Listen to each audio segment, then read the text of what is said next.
Israel dilaporkan siap membatalkan rencana sanksi baru jika Hamas mempercepat pemulangan jenazah sandera yang masih ditahan di Gaza. Langkah ini menjadi bagian dari implementasi gencatan senjata yang ditengahi Presiden Amerika Serikat Donald Trump. Rencana sanksi sebelumnya meliputi pembatasan bantuan kemanusiaan serta penutupan perbatasan Rafah antara Gaza dan Mesir. Namun setelah Hamas mengembalikan 4 jenazah sandera yang tewas, pemerintah Israel memutuskan untuk menangguhkan tindakan tersebut. Media publik Israel melaporkan, Hamas telah menyampaikan melalui mediator bahwa 4 jenazah tambahan akan segera dikirim pada hari berikutnya. Dengan langkah ini, penyeberangan Rafah dijadwalkan dibuka kembali dan bantuan kemanusiaan akan diizinkan masuk sepenuhnya ke Gaza.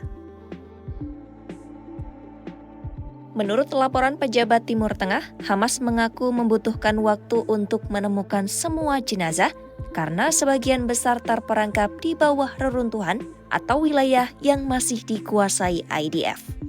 Meski begitu, Israel menolak alasan tersebut dan menilai Hamas sengaja mengulur waktu.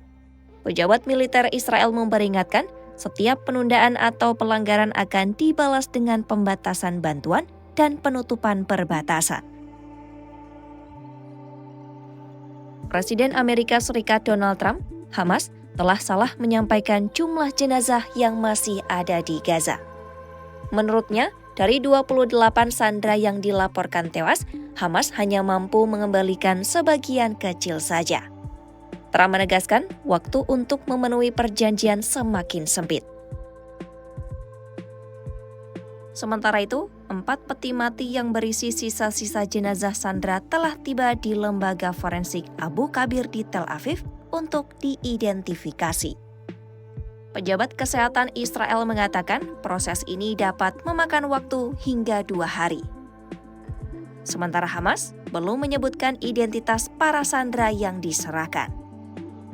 IDF menegaskan mereka akan terus mendesak pengembalian seluruh jenazah sebagai bagian dari kewajiban dalam kesepakatan gencatan senjata.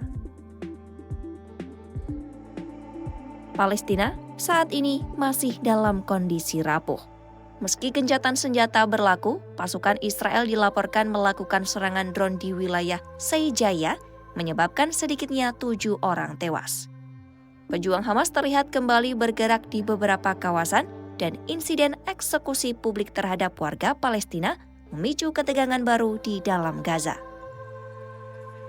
Banyak pihak menilai tindakan ini dapat mengganggu proses transisi menuju tahap damai berikutnya.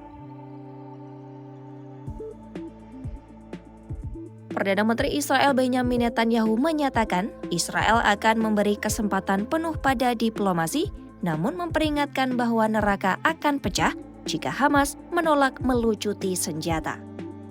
Dalam wawancara dengan media Amerika Serikat, Netanyahu mengatakan setiap perjanjian damai akan tidak berarti tanpa demilitarisasi total di Gaza. Netanyahu mengatakan Hamas harus menyerahkan senjata, menutup pabrik senjata, dan menghentikan penyelundupan. Rencana 20 poin gencatan senjata Presiden Trump memuat langkah-langkah menuju pemerintahan transisi Gaza. Wilayah tersebut akan dikelola oleh Komite Teknokrat Palestina di bawah pengawasan Dewan Perdamaian yang didukung negara-negara mitra. Setelah reformasi otoritas Palestina selesai, kekuasaan akan dialihkan sepenuhnya ke pemerintah Palestina. Meski demikian, Hamas menolak rencana ini karena menilai Gaza tidak boleh diperintah oleh kekuasaan asing. Hampir 2.000 tahanan Palestina telah dibebaskan sebagai bagian dari perjanjian perdamaian. Namun di lapangan, kehancuran akibat 2 tahun perang masih terasa. Bantuan internasional mulai masuk kembali ke Gaza, namun keterbatasan infrastruktur dan keamanan masih menjadi hambatan utama. Banyak pihak menilai penyelesaian isu jenazah sandera akan menentukan arah tahap berikutnya dari gencatan senjata.